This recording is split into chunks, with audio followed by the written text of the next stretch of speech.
Hello everyone, welcome back to my YouTube channel target NEET biology. जैसा कि आप screen पर देख सकते हैं, आज हम शुरू करने वाले हैं टारगेट बैच फॉर नीट 2027। बेटा, इस बैच में आपको क्या क्या मिलने वाला है। आपको कंप्लीट एनसीईआरटी बायोलॉजी कवर की जाएगी, आपकी क्लास 11th एंड 12th की। आपको कंप्लीटली जो एनसीईआरटी एक्सप्लेनेशन है वो यहाँ पर मिलेगी। Short notes, mind maps, NEET oriented MCQs यहाँ पर मिलेंगे आपको। Chapter wise test and revision sessions, PYQs की practice, mock test and analysis, high scoring strategies आपको प्रोवाइड की जाएगी। आपको कॉन्सेप्ट और साथ में कैसे क्वेश्चन को आपको अप्रोच करना है, उस कॉन्सेप्ट को आपको कैसे क्वेश्चन में अप्लाई करना है, ये बताया जाएगा। ये सब होने के बाद जब आप रिवीजन करोगे, फिर आपको रिकॉल करने की टेक्निक बताई जाएगी। एंड अगर आपको कोई डाउट है तो आपके लिए डाउट सॉल्विंग सपोर्ट भी है। तो बेसिकली अभी क्योंकि हम स्टार्ट ही कर रहे हैं, तो सबसे पहले हम कॉन्सेप्ट सीखने पर फोकस करेंगे। तो आज मैं क्लास 11th का cell chapter, cell the basic unit of life start करने जा रही हूँ। धीरे धीरे हम लेक्चर्स पढ़ाएंगे, अभी हम स्पीड थोड़ी कम रखेंगे। ठीक है बेटा। तो आज सेल के बारे में पढ़ेंगे, और क्योंकि पहली क्लास है तो कुछ बेसिक से ही स्टार्ट करते हैं। उसके बाद धीरे धीरे हम इसमें पी वाई क्यूज का सॉल्यूशन टॉपिक वाइज ये स्टार्ट करेंगे। देखो बेटा, बायोलॉजी में क्या है, आप ये क्लास देखने के बाद आपका पढ़ने का तरीका क्या होना चाहिए कि जब आप ये क्लास देख लोगे, उसके बाद आपको अपनी एनसीईआरटी रीड करनी है। जहाँ तक मैं पढ़ाऊंगी, आप देखोगे कि जो आप क्लास में पढ़ोगे आपको एनसीईआरटी बिल्कुल क्लियर हो जाएगी, बिल्कुल समझ में आ जाएगी। और उसके बाद आपकी अप्रोच होनी चाहिए कि आप उससे रिलेटेड पीवाईक्यू प्रैक्टिस करो। ठीक है बेटा, यही है टेक्निक पढ़ने की। तो चलो लेक्चर स्टार्ट करते हैं बिना टाइम वेस्ट करे। ओके। तो आज मैंने स्टार्ट किया है क्लास 11th का lecture 1, that is cell the unit of life. ये चैप्टर हम शुरू करने जा रहे हैं। इसमें हम सेल का बेसिक इंट्रोडक्शन, सेल की डिस्कवरी और सेल थ्योरी के बारे में पढ़ने वाले हैं। ठीक है, तो चलो स्टार्ट करते हैं। All right. तो बेटा, सेल का इंट्रोडक्शन आपने क्लास 9th में भी सेल के बारे में पढ़ा होगा कि सेल क्या होता है, व्हाट इज सेल। तो बेसिकली देखो, अगर आप अपने अराउंड देखो तो कुछ चीज़ें नॉन लिविंग है और कुछ चीज़ें लिविंग है। लेकिन हम कैसे डिफ्रेंशिएट कर पा रहे हैं कि ये चीज़ लिविंग है और ये नॉन लिविंग। ऐसी क्या चीज़ है कि वो हमें नॉन लिविंग से अलग कर रही है। तो वो हमारी बेसिक यूनिट ऑफ लाइफ है। क्या है? Basic unit of life. यानी सेल क्या है? Cell is the basic unit of life. इस बेसिक यूनिट ऑफ लाइफ को ही हम सेल कह रहे हैं। सेल की वजह से ही हमें लाइफ मिल पा रही है और हम नॉन लिविंग थिंग्स से अलग है, क्योंकि हमारे अंदर लाइफ आ गई है। किसकी वजह से आई है? सेल की वजह से। सेल को हम fundamental fundamental structural and functional unit of life भी बोलते हैं। Structural and functional unit of life, functional unit of life. बेटा, जो बच्चे क्लास देख रहे हैं वो मेरे साथ जो बेसिक पॉइंट्स है वो नोट डाउन करते रहिए। उसके बाद आप अपनी, जब ये क्लास हो जाएगी उसके बाद आप अपनी एनसीईआरटी पढ़ सकते हैं और इन शॉर्ट नोट से अपनी क्लास को रिवाइज कर सकते हैं। ठीक है। तो सेल को हम fundamental structural and functional unit of life कहते हैं। क्यों कहते हैं structural and functional unit of life? क्योंकि सेल ही है जिसकी वजह से हमारी बॉडी का स्ट्रक्चर हमें मिला है। जैसे हम दिख पा रहे हैं वो सेल की वजह से है। सेल की वजह से ही हम फंक्शन कर पा रहे हैं।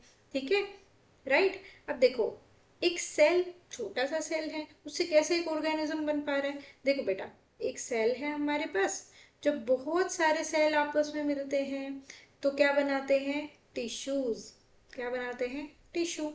जब टिश्यू, बहुत सारे टिश्यू आपस में मिलते हैं तब एक क्या बनाएंगे? ऑर्गन। क्या बनाएंगे? ऑर्गन। जब बहुत सारे ऑर्गन एक्यूमुलेट होते हैं, इकट्ठे आते हैं, तो उससे बनता है एक ऑर्गन सिस्टम। क्या बनता है? Organ system. जब ऑर्गन सिस्टम कंप्लीटली आएंगे बॉडी में तो उससे क्या बन जाएगा? ऑर्गेनिज्म। राइट, ऑर्गेनिज्म बन जाएगा। तो ये कंप्लीट ऑर्गेनाइजेशन है कि सेल से कैसे एक ऑर्गेनिज्म बन रहा है। सेल से बना टिश्यू, बहुत सारे टिश्यूज है, उससे हमारे एक ऑर्गन बना। जैसे ऑर्गन क्या हो गया, जैसे हमारा हार्ट है, लीवर है, किडनी है, फिर उससे बना हमारा ऑर्गन सिस्टम, जैसे सर्कुलेटरी सिस्टम है, नर्वस सिस्टम है, राइट, या रेस्पिरेटरी सिस्टम है। फिर ये जब सिस्टम एक बॉडी के अंदर आ चुकी है तो बन गया है कंप्लीट ऑर्गेनिज्म। यहाँ पे हमारे सेल के काफ़ी डिटेल्ड में पिक्चर्स दी गई है जो कि आपके एनसीईआरटी में है, plant cell and animal cell. इनके बारे में हम आगे डिटेल में पढ़ेंगे जब हम सेल ऑर्गेनल्स के बारे में पढ़ेंगे, ठीक है। तो अभी हम इंट्रो पढ़ रहे हैं तो इसको बिल्कुल बेसिक रखेंगे and it is NCERT based, और जैसा आपकी नीट में बेटा आता है मैं वैसे ही आपको पढ़ाने वाली हूँ, ठीक है ना। हम कुछ एक्स्ट्रा पढ़ेंगे ताकि आप पे कोई एक्स्ट्रा बर्डन भी ना आए, ठीक है। हम बिल्कुल सिंपल रखेंगे क्लास को, ऑल राइट। तो अब हमारे पास ये हो गया, ठीक है। अब बेटा ये कॉन्सेप्ट आता है कि जो ऑर्गेनिज्म है वो दो टाइप के हो सकते हैं। कितने टाइप के हो सकते हैं? एक हो सकता है यूनिसेलुलर और दूसरा हमारे पास हो सकता है मल्टी सेलुलर। क्या हो सकता है? Multi cellular organism. अब यूनिसेलुलर ऑर्गेनिज्म क्या होता है? देखो, ऐसा ऑर्गेनिज्म जिसमें सिंगल सेल प्रेजेंट होता है। यूनिसेलुलर में क्या है बेटा? Single cell present. जब सिंगल सेल प्रेजेंट हो उसको हम कह रहे हैं यूनिसेलुलर। यूनि का मतलब ही होता है सिंगल, सेलुलर मतलब यहाँ पे सेल की बात हो रही है। अब आप इसमें कुछ एग्जाम्पल लिख सकते हो, जैसे कि अमीबा हो गया। क्या हो गया? अमीबा है, पैरामीशियम है, ये सब क्या है बेटा? ये यूनिसेलुलर ऑर्गेनिजम्स है। मल्टी, मल्टी मतलब होता है मैनी।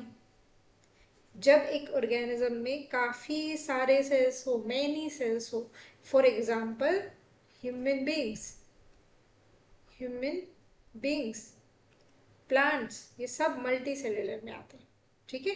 तो ये आपका एक बेसिक इंट्रोडक्शन है सेल के बारे में, ठीक है। हमने अभी तक क्या पढ़ा कि सेल को हम बेसिक यूनिट ऑफ लाइफ कहते हैं। सेल हमारा fundamental structural and functional unit of life है। सेल से टिश्यू बनता है, टिश्यू से ऑर्गन बनता है, ऑर्गन से ऑर्गन सिस्टम बनता है एंड देन एक कंप्लीट ऑर्गेनिज्म बन जाता है। यूनिसेलुलर ऑर्गेनिज्म में सिंगल सेल प्रेजेंट होता है, for example amoeba and paramecium. और मल्टी सेलुलर यानी जिसमें बहुत सारे सेल्स हो उसको हम क्या कहते हैं? Multi cellular. और एग्जाम्पल क्या है? Human beings, right. नेक्स्ट, अब बेटा आपकी एनसीईआरटी में यूनिसेलुलर ऑर्गेनिज्म के अलग से कुछ कैरेक्टरिस्टिक दिए गए हैं जिसमें से क्वेश्चंस आते हैं, ठीक है।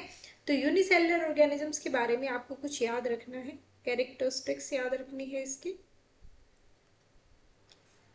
कि जो यूनिसेलुलर ऑर्गेनिजम्स है वो इंडिपेंडेंटली एग्जिस्ट कर सकते हैं। इंडिपेंडेंटली एग्जिस्टेंस है इनका, इंडिपेंडेंटली एग्जिस्ट कर सकते हैं। मतलब कि ये एज ए सिंगल पेरेंट काम कर सकते हैं। ऐसा नहीं है कि इनको अपने रिप्रोडक्शन के लिए कोई और पेरेंट की ज़रूरत है। ये सिंगल पेरेंट ही प्रोजनी बना सकता है, इंडिपेंडेंट एग्जिस्ट कर सकता है और अपने सारी जो फंक्शंस हैं वो ये अकेले ही परफॉर्म कर सकता है। Perform all the essential functions independently, essential functions independently exist करेगा, अपने सारे काम खुद कर लेगा, परफॉर्म कर लेगा ऑल द असेंशियल फंक्शंस, ठीक है। तो यही है यूनिसेलुलर ऑर्गेनिजम्स के बारे में, राइट। तो एक ऑर्गेनिज्म में कंप्लीट एक सेल का स्ट्रक्चर होना चाहिए। अब ऐसा नहीं है कि इसमें कंप्लीट सेल नहीं, कंप्लीट सेल होना चाहिए तभी हम उसको बोल सकते हैं कि वो इंडिपेंडेंटली एग्जिस्ट कर पा रहा है। और इसीलिए हम सेल को fundamental structural and functional unit of life कहते हैं, ठीक है। This is about the unicellular organisms. यहाँ पे आपको कुछ एग्जाम्पल दिए गए हैं, जैसे amoeba, it is an unicellular organism. Euglena, it is an unicellular organism. Paramecium and Chlamydomonas, right? ये सब क्या है बेटा? यूनिसेलुलर ऑर्गेनिजम्स है। नेक्स्ट, अब आते हैं डिस्कवरी ऑफ सेल पर, कि सेल की डिस्कवरी सबसे पहले किसने की। यहाँ पर आप एक डायग्राम देख पा रहे होंगे, एक पिक्चर देख पा रहे होंगे। बेसिकली ये जो पिक्चर है ये है बेटा the scientist Robert Hooke. Which scientist is this? Robert Hooke. Basically Robert Hooke ने 1665 में, in 1665 he discovered the cell, he discovered the cell. Cell की डिस्कवरी सबसे पहले रॉबर्ट हुक ने 1665 में करी। बट हाउ, कैसे करी बेटा? कैसे डिस्कवरी करी? बेसिकली उन्होंने स्टडी करी, एक ट्री था, ओक ट्री, तो उसकी जो बार्क होती है, जो टिश्यू होता है बाहर का, उसको कोर्क कहते हैं। क्या कहते हैं? कोर्क। उस पर स्टडी करी। उसको जब उन्होंने माइक्रोस्कोप में देखा तो उनको कुछ हनी कोम्ब लाइक स्ट्रक्चर्स देखे, और उनको वो स्ट्रक्चर देख के मोनेस्ट्री रूम की भी याद आ गई। मोनेस्ट्री रूम कैसे होते हैं? जो मोंक्स हैं वो वहाँ पर स्टडी करते थे तो उनका छोटे छोटे रूम्स बनाए जाते थे। ठीक है, तो जब उन्होंने वो स्ट्रक्चर देखा तो उनको वो मोनेस्ट्री रूम जैसे लगे, हनी कोम्ब लाइक स्ट्रक्चर्स देखे। ठीक है, लेकिन उन्होंने ये देखा कि वहाँ पर कोई मूवमेंट नहीं थी, तो उन्होंने बोला कि ये डेड सेल है, दिस आर डेड सेल। और ये माइक्रोस्कोप है बेटा जो रॉबर्ट हुक ने अपने टाइम में यूज़ किया। ठीक है, तो हम लिख सकते हैं यहाँ पर कि कैसे डिस्कवरी करी। Basically he observed, wait a minute, he observed cork, that is basically a tissue, the bark of the tree, of an oak tree, under his microscope, under his microscope. What he found? क्या दिखा उनको? honeycomb like structure, honeycomb like structure. लेकिन वो कैसे cell थे बेटा? Dead cell थे, because there was no movement. Alright, अब बात आता है तो लिविंग सेल की डिस्कवरी किसने करी? तो यहाँ पर हमारे पास एक साइंटिस्ट आते हैं जिनको हम कहते हैं बेटा एंटोन वैन ल्यूवेनहोक। एंटोन वैन ल्यूवेनहोक, इन्होंने इन 1674, in 1674 he observed pond water under his microscope, under his microscope. तो अब उन्होंने देखा कि वहां पर मूवमेंट थी, यानी कि वो कैसे सेल थे बेटा? लिविंग सेल थे। तो ये आपको पता होना चाहिए कि कैसे डिस्कवरी हुई है। उसके बाद आता है कि जो सेल का कंट्रोल सेंटर है, the brain of cell, right, उसको हम कहते हैं बेटा न्यूक्लियस। अब न्यूक्लियस की डिस्कवरी किसने करी? Discovery of nucleus, discovery of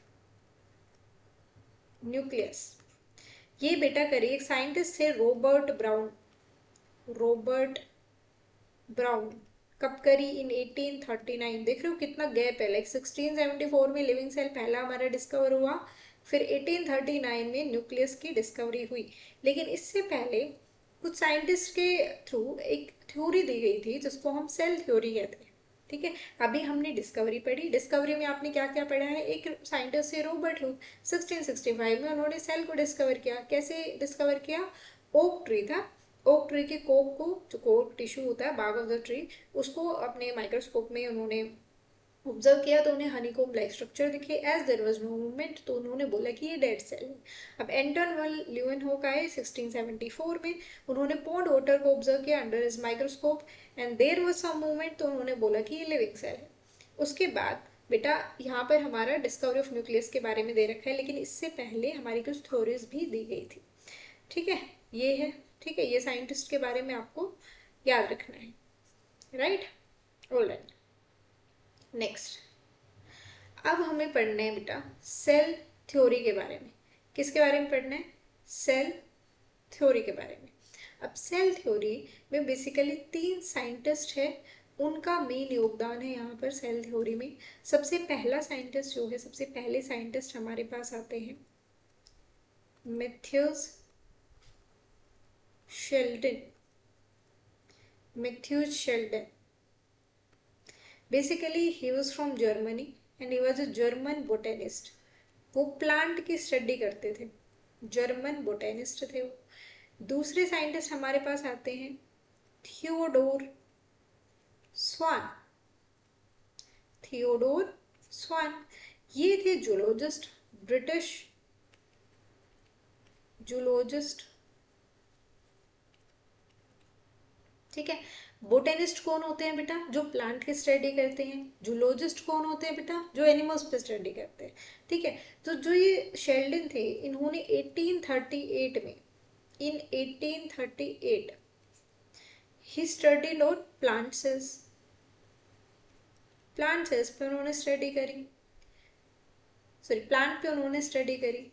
and उन्होंने कहा in 1838 he studied on plants and he said that all plants are made up of plant cells. All plants are made up of